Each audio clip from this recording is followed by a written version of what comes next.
Hello दोस्तों, हम आपके लिए 2D कार्टून एनिमेटेड वीडियो बहुत ही मेहनत से बनाते हैं, लेकिन आप लोग वीडियो को एक लाइक और चैनल को सब्सक्राइब करना भूल जाते हैं।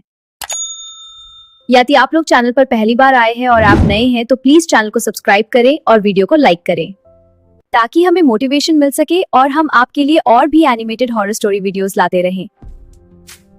तो चलो दोस्तों, एनिमेटेड हॉरर स्टोरी शुरू करते हैं।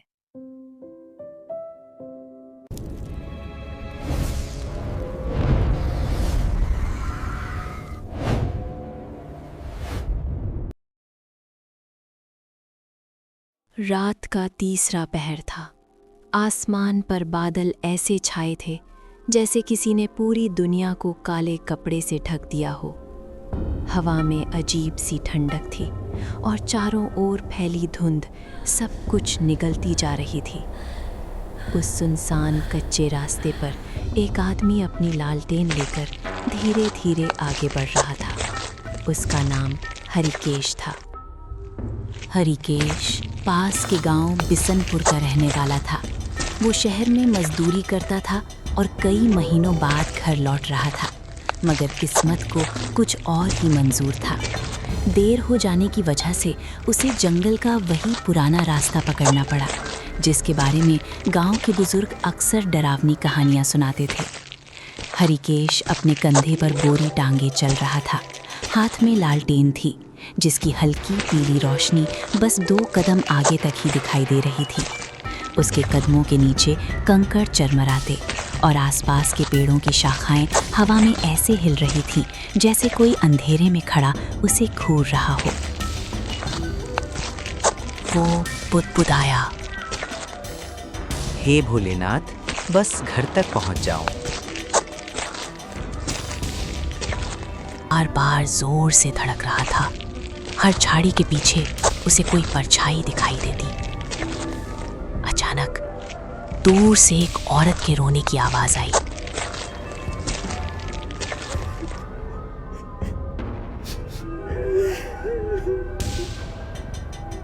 बचाओ, कोई है, मुझे बचाओ। हरिकेश के कदम रुक गए। उसने ध्यान से सुना। आवाज बिल्कुल साफ थी। ऐसा लग रहा था जैसे कोई पास ही रो रहा हो।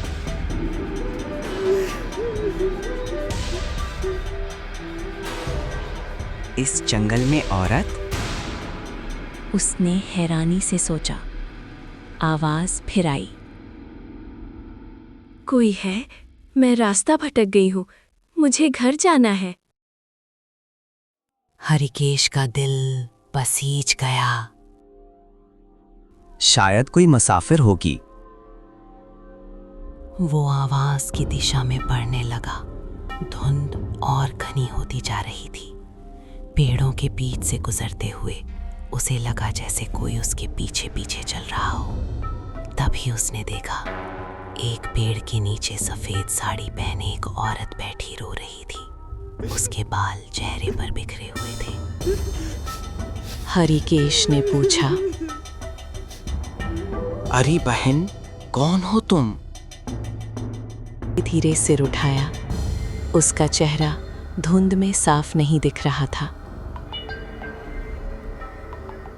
मैं रास्ता भूल गई हूँ, मुझे घर जाना है।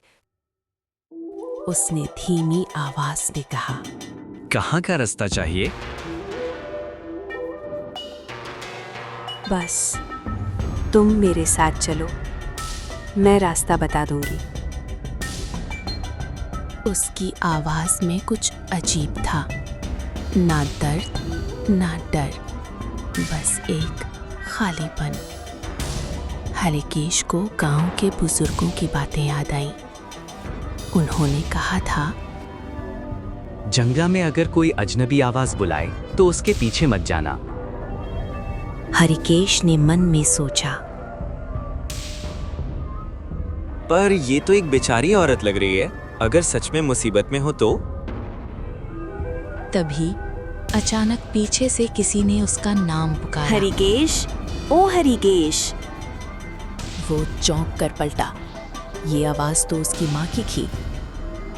बेटा, मैं यहाँ हूँ, मुझे अकेला मत छुए। हरिकेश के हाथ से लालटेन लगभग छूट ही गई। अम्मा, उसकी आंखें फैल गईं। पर अम्मा तो गांवडे है। फिर भी आवाज बिल्कुल वैसी ही थी।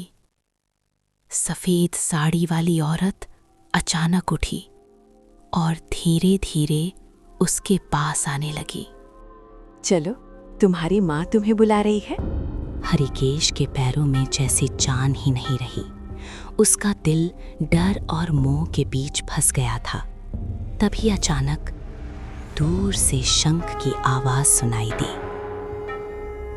आवाज पास आती गई। धुंध के बीच से एक बूढ़ा साधु प्रकट हुआ। उसके हाथ में त्रिशूल था और गले में रुद्राक्ष की माला। साधु जोर से बोले, रुक जा बेटा।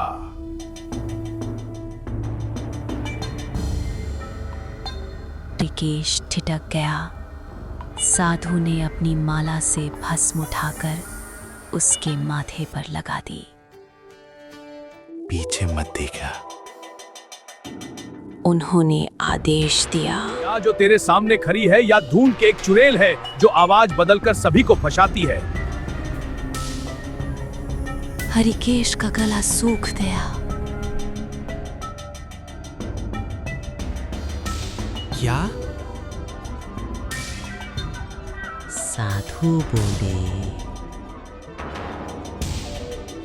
ये धुंध की चुड़ैल है।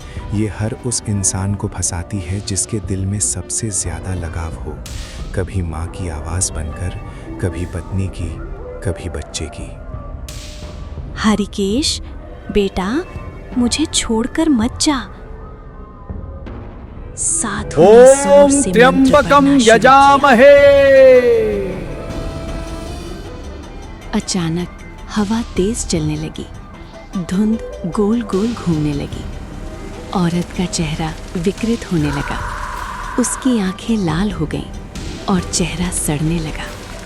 वो चीखी, तू मुझे नहीं रोक सकता, मैं फिर आऊंगी।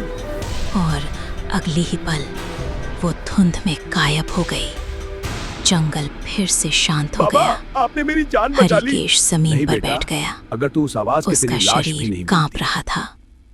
नहीं बेटा, तुझे तेरे विश्वास ने बचाया है। अगर तू उस आवाज के पीछे चला जाता तो आज सुबह तेरी लाश भी नहीं मिलती। सुबह होते ही साधु उसे सुबह हो गई है, अब तुम जंगल से बाहर जा सकते हो। हाँ, मैं तुम्हें जंगल के बाहर तक छोड़ दूंगा। बहुत कृपा है, अब जाओ।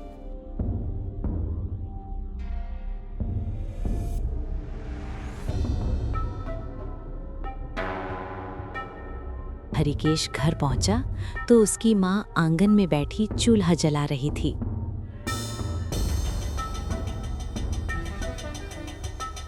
अरे बेटा, तू आ गया? अम्मा, कल रात मैंने तुम्हारी आवाज सुनी थी। माँ हैरान हो गई। मैं तो यहीं थी बेटा। उस दिन के बाद हरिकेश ने कभी उस जंगल का रास्ता नहीं पकड़ा। गांव में आज भी लोग कहते हैं, काली धुंध वाली रात में अगर कोई तुम्हें नाम लेकर बुलाए तो पीछे मुड़कर मत देखना। क्योंकि हर आवाज इंसान की नहीं होती।